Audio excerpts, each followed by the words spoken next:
So rather than talking about screen time, a more nuanced approach you suggest is kind of thinking more about screen habits, like what are we actually doing online, in what context, who are we with, are we learning, are we having fun, are we researching, etc. And completely understanding, just like food and diet, there isn't a one size fits all that works for everyone. But what might some kind of healthy screen habits look like in children, but also like families? We do have some threads of evidence that take what's called this sort of technology habit approach that speak to this is a really important thing. That if you so that the habits that we form around technologies are neutral in and of themselves. They're not fundamentally good or bad. Checking your Mhm. phone is not inherently a bad thing or inherently a good thing. Whether it becomes good or bad depends on other things. It depends on how often you engage in that habit without thinking about it, how automatic it's become. And the more frequently you engage in that behavior in a way that doesn't align with your goals or your intentions, the increased chances you've got of something risky happening or something negative happening. Mhm. So the analogy that I use in my book, for instance, is just simple phone checking behaviors, right? So phone checking is a habit.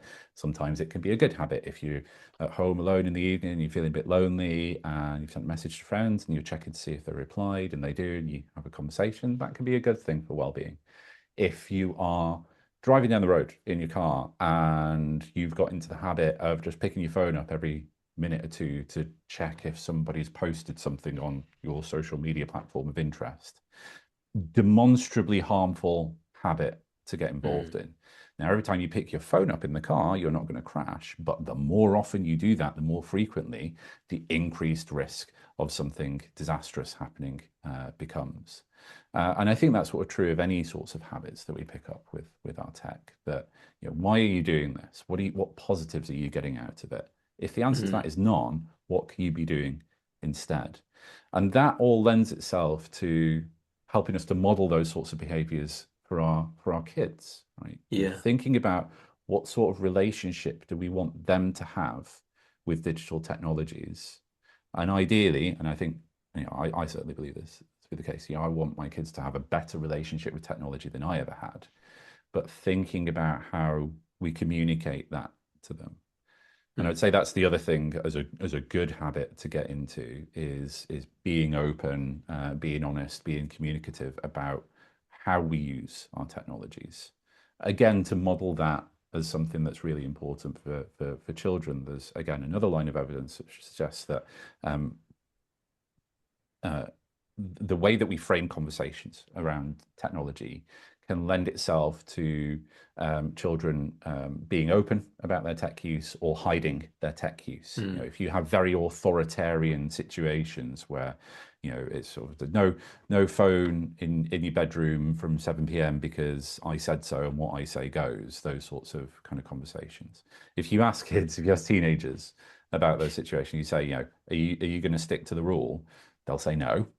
Um, if you kind of take a more kind of collaborative approach where you kind of sit down and maybe co-create some rules around where technology should be used in the home and when and why, bringing kids into that conversation so they've got a bit of agency.